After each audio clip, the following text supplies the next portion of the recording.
Hey everyone, welcome to Raj economics and commerce classes.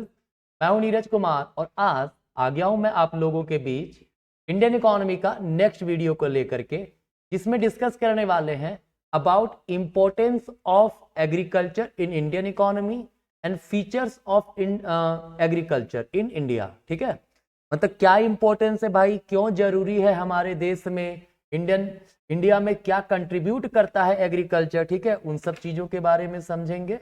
साथ ही साथ Indian agriculture उसका feature क्या है इसके बारे में जानेंगे, है ना। तो चलिए हम लोग देखते हैं अब अबाउट। सबसे पहले देखेंगे क्या इसमें हम लोग importance of agriculture in the Indian economy. देखिए, अगर बात करें importance of agriculture in Indian economy का, ठीक है, तो इसमें क्या है ना कि अगर आप जानते हो, पहले बता चुके हैं कि जब इंडिया को आजादी मिला उस समय मैक्सिमम पॉपुलेशन जो हमारा देश का है वो एग्रीकल्चर सेक्टर से जुड़ा हुआ था। करेंटली अगर अभी भी बोले तो 50% के लगभग पॉपुलेशन जो है वो एग्रीकल्चर सेक्टर से जुड़ा हुआ है, उसका लाइवलीहुड एग्रीकल्चर से चलता है ना। तो मतलब एग्रीकल्चर का कहो काफी ज्यादा इंपॉर्टेंट रोल है इंडियन इकोनॉमी में।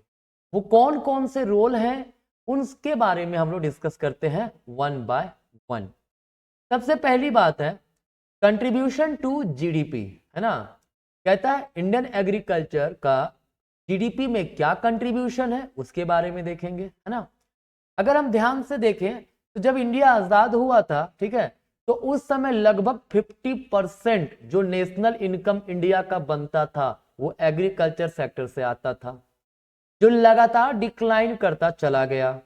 अगर हम लोग रिसेंटली देखें अकॉर्डिंग टू द डेटा 2018-19 14.4% जो है वो कंट्रीब्यूट करता है एग्रीकल्चर सेक्टर किसमें, जीडीपी में। मतलब जीडीपी जो बनता है हमारा उसका 14%, 14.4% कहां से आता है, एग्रीकल्चर सेक्टर से आता है।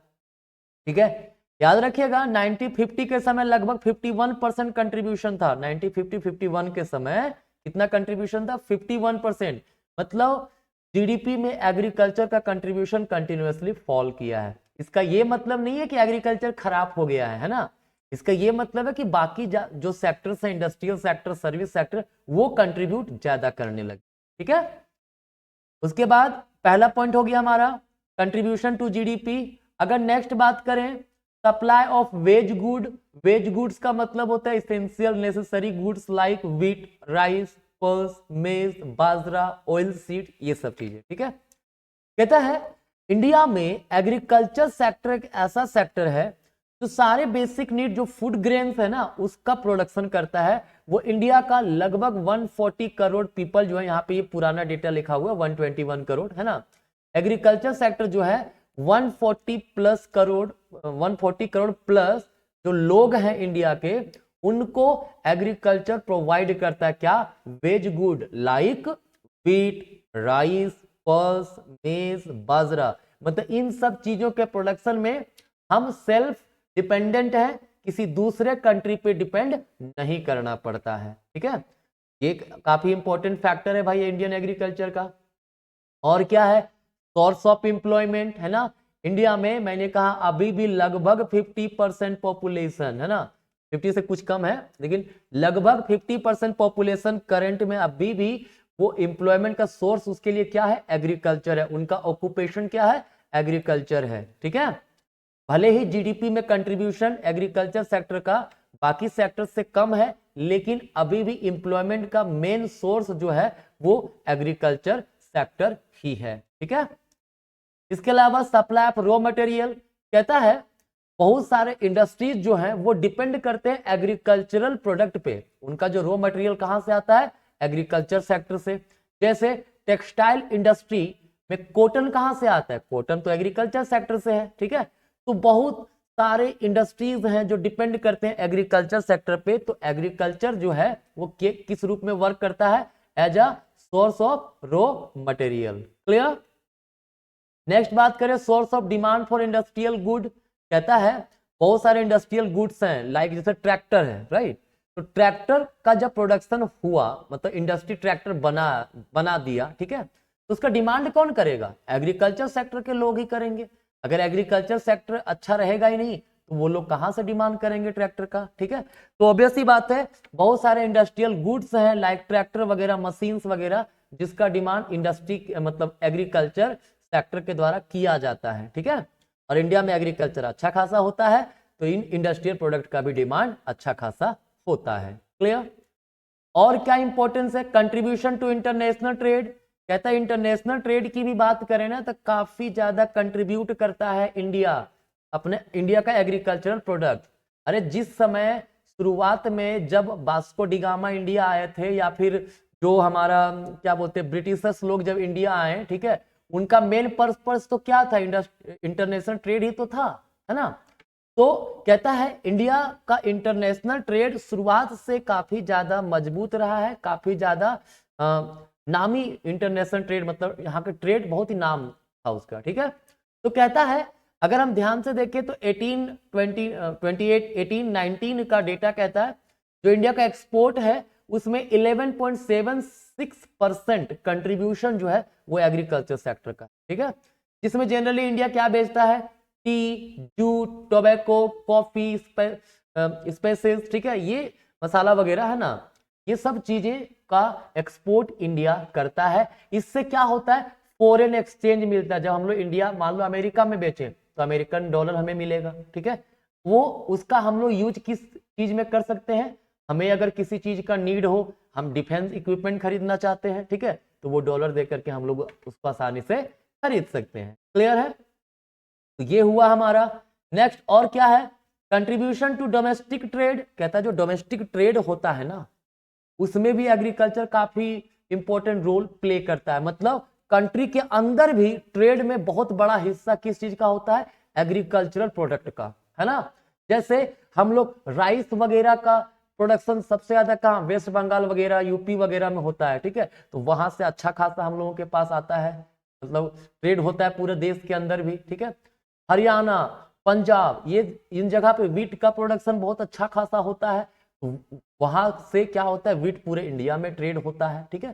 तो एग्रीकल्चर प्रोडक्ट का काफी इंपॉर्टेंट रोल डोमेस्टिक ट्रेड में भी है, ठीक है, मतलब विद इन द कंट्री भी है। क्लियर?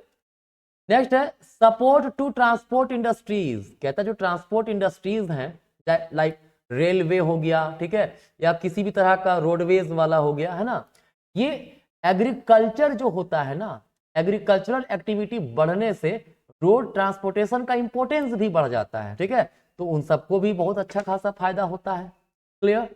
तो ये और क्या है? Wealth of the nation. कहता है एग्रीकल्चरल प्रोडक्ट जो हमारा है, ठीक है, वो वहां से बहुत सारा चीजें हम लोग विदेश में बेचते हैं प्रोडक्ट, ठीक है, पैसा आता है, हमारा वेल्थ जनरेट होता है। क्लियर? के अलावा एग्रीकल्चर जो होता है किसी भी कंट्री का एक प्रकार का एसेट्स माना जाता है, फिक्स एसेट्स, ठीक है, मतलब वो एग्रीकल्चरल जो लैंड है, ठीक है, वहां से हमेशा कुछ ना कुछ प्रोडक्शन होता रहेगा, जिससे क्या होगा? इकोनॉमी को ग्रोथ मिलेगा। क्लियर? तो agriculture wealth of the Nations के रूप में भी कंसीडर किया जाता है। क्लियर है?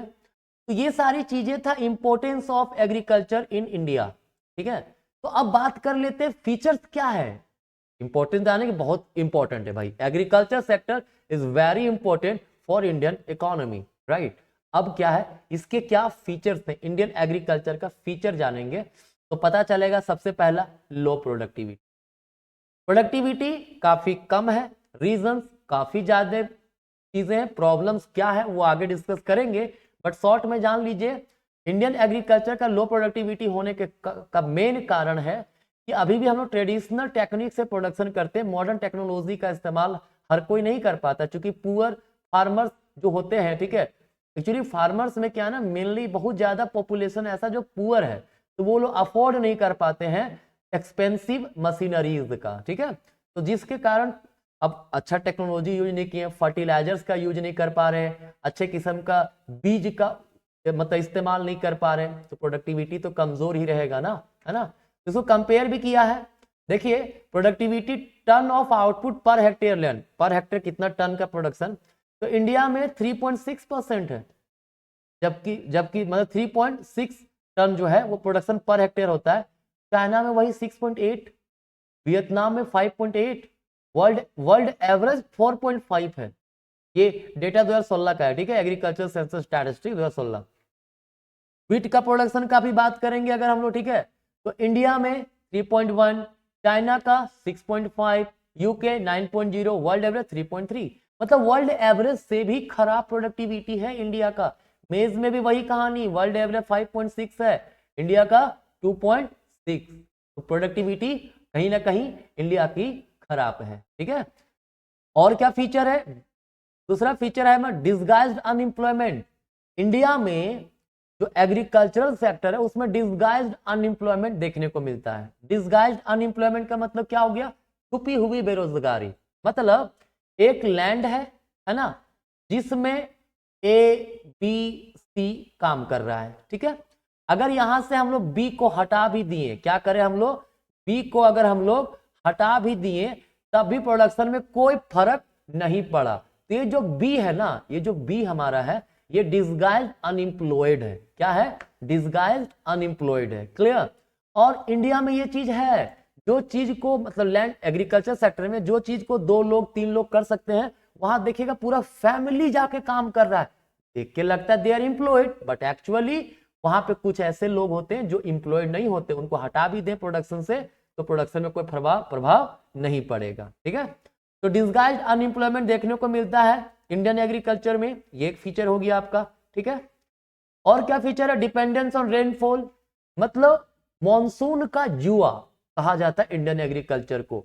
बारिश हुआ तो एग्रीकल्चर होगा, नहीं हुआ तो नहीं। हाँ, मानते हैं अब जो है प्रेजेंट टाइम में ये सिचुएशन सुधार हो रहा है, इस सिचुएशन में सुधार हो रहा है, लेकिन सिचुएशन पूरी तरह से सुधरा नहीं है अभी भी, ठीक है। अगर जिस समय बारिश अच्छा नहीं हुआ, एग्रीकल्चरल वर्क भी अच्छा नहीं हो पाता है, ठीक है। तो ये एक फीचर है हमारा, ठीक है। और क्या फीचर है, सबसिस्टेंस फार्मिंग। सबसिस्टेंस फार्मिंग का मतलब होता है जितना नीड है उतना ही प्रोडक्शन किया जाए, और जिसका नीड है उसी का प्रोडक्शन किया, ठीक है। मतलब कॉमर्शियल नहीं है, बेचने के पर्पज से, प्रॉफिट कमाने के पर्पज से एग्रीकल्चर बहुत ज्यादा नहीं हो रहा है अभी भी, ठीक है। अभी बहुत सारे फार्मर जो एग्रीकल्चरल एक्टिविटी में इन्वॉल्व हैं, वो इसलिए कर रहे हैं ताकि उसका अपना जो नीड है वो पूरा हो जाए, वो अर्निंग के पर्पज से नहीं कर रहे हैं। तो ये एक बड़ा फीचर देखने को मिलता है इंडियन एग्रीकल्चर में, ठीक है। और क्या है, लैक ऑफ मॉडर्न इनपुट। मतलब मॉडर्न टेक्नोलॉजी वगैरह की कमी है। मॉडर्न जो केमिकल फर्टिलाइजर्स होता है, पेस्टिसाइड होता है, ठीक है, सोइल टेस्टिंग वगैरह, इन सब चीजों का यूज नहीं हो पा रहा है। रीजन बहुत सारे हैं, जो फार्मर्स हैं दे आर पुअर, वो अफोर्ड नहीं कर पा रहे हैं, या फिर उन्हें नॉलेज नहीं है ना। इसके कारण भी प्रोडक्टिविटी हमारी कमजोर होती है, ठीक है, और एग्रीकल्चर हमारा बैकवर्ड है, राइट। तो ये एक फीचर हो गया। और क्या फीचर है भाई, स्मॉल होल्डिंग। स्मॉल होल्डिंग का मतलब होता है small size of farmers land, है ना। लैंड का साइज काफी छोटा छोटा है, ठीक है। तो छोटा छोटा लैंड का साइज होने के कारण क्या होता है ना, मशीन का यूज कर पाना, सर ट्रैक्टर का ही यूज कर रहे हैं, लैंड छोटा सा है तो अच्छा से कैसे वहां पे प्लगिंग कर पाएगा, नहीं कर पाएगा, ठीक है। तो ये प्रॉब्लम देखने को मिलता है, स्मॉल होल्डिंग यहाँ पे बहुत ज्यादा है इंडिया में, ठीक है। और क्या है, लैंडलॉर्ड टेनेंट कॉन्फ्लिक्ट। कहता है अभी भी ना, क्या ना, इंडियन एग्रीकल्चर में अगर देखिएगा तो जो फार्मर्स हैं वो ऑनर नहीं है लैंड के। क्या किया है, हम लोग बोलते हैं बटाए पे किसी को दिया हुआ है जमीन, ठीक है। जैसे मान लीजिए ए का एक लैंड है, बी व्यक्ति एक फार्मर है ना, उसको बोला कि तुम यहां पर इस लैंड पे आके काम करो और इसके बदले में मुझे इतना अनाज या इतना पैसा देना। तो ये जो ऑनर होते हैं इतना ज्यादा उस पर दे देते हैं दबाव, ठीक है। देखिए बी बेचारा फार्मर, इसके पास लैंड खुद का है ही नहीं, तो क्या करेगा, तो वो करने को रेडी हो जाता है इसके लैंड पे फार्मिंग का काम, ठीक है।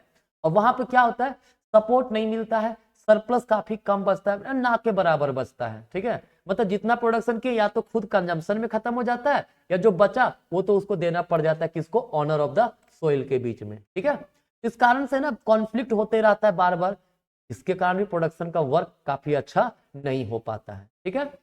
और क्या है, प्रिमिटिव टेक्नोलॉजी। मैंने अभी कहा था ट्रेडिशनल टेक्नोलॉजी जो है ना, पुराने टेक्नोलॉजी, उसका यूज अभी भी इंडियन एग्रीकल्चर में हो रहा है। अभी भी bulls are use for ploughing, है ना, मतलब हल जोतना जो बोलते हैं, जमीन को बनाना, राइट। तो प्लगिंग का काम होता है किसके थ्रू हो रहा है, हमारा बुल्स वगैरह के द्वारा, ठीक है। तो ट्रेडिशनल टेक्नोलॉजी अगर यूज कर रहे हैं, मॉडर्न टेक्नोलॉजी का यूज नहीं कर रहे हैं, ठीक है, तो थोड़ा सा प्रॉब्लम तो यहां पर होगा, प्रोडक्टिविटी कमजोर रहेगी। क्लियर? तो ये सारे फीचर्स हैं इंडियन एग्रीकल्चर के, है ना। एक पॉइंट है ये भी जान लीजिए, categories of farmers in India. Indian farmers का कैटेगरी क्या है? एक होता है मार्जिनल फार्मर, ठीक है। मार्जिनल फार्मर का मतलब होता है वैसे फार्मर जिनके पास 1 हेक्टेयर, है ना, तक हो, या 1 हेक्टेयर या उससे कम, ठीक है। 1 हेक्टेयर का मतलब 2.5 एकड़ होता है, ठीक है। क्लियर? तो कहता है वैसे फार्मर जिनके पास लैंड होल्डिंग 1 हेक्टेयर तक ही हो, वो मार्जिनल, मतलब 1 या 1 से कम। स्मॉल फार्मर किसको बोलते हैं? जिसके पास होल्डिंग साइज 1 से ज्यादा लेकिन 2 से कम हो। 1 हेक्टेयर से ज्यादा मतलब 2.5 एकड़ से ज्यादा, बट 5 एकड़ से कम, मतलब 2 हेक्टेयर से कम। क्लियर? फिर होता है semi medium and medium farmers, है ना। ये क्या होता है? जिसके पास 2 हेक्टेयर से ज्यादा हो लेकिन 10 हेक्टेयर से कम हो, ऐसे को बोलते हैं सेमी मीडियम या फिर मीडियम फार्मर्स। वही एक होता है लार्ज फार्मर, इसका मतलब होता है होल्डिंग साइज जो है ना, जिसके पास 10 हेक्टेयर या उससे ज्यादा हो, उसको बोलेंगे लार्ज फार्मर्स, राइट। तो क्या क्या डिस्कस किया मैंने अभी मैंने डिस्कस कर दिया आपके बीच में कि इंपॉर्टेंस ऑफ इंडियन एग्रीकल्चर क्या है ना, और उसके फीचर्स क्या है, ठीक है। तो अब क्या है, इसके आगे ग्रीन रेवोल्यूशन वगैरह आया, उन सब चीजों के बारे में भी डिस्कस करेंगे, बट वो नेक्स्ट वीडियो में होगा। क्लियर? तो आज कहीं तक मिलेंगे नेक्स्ट वीडियो में, तब तक के लिए धन्यवाद।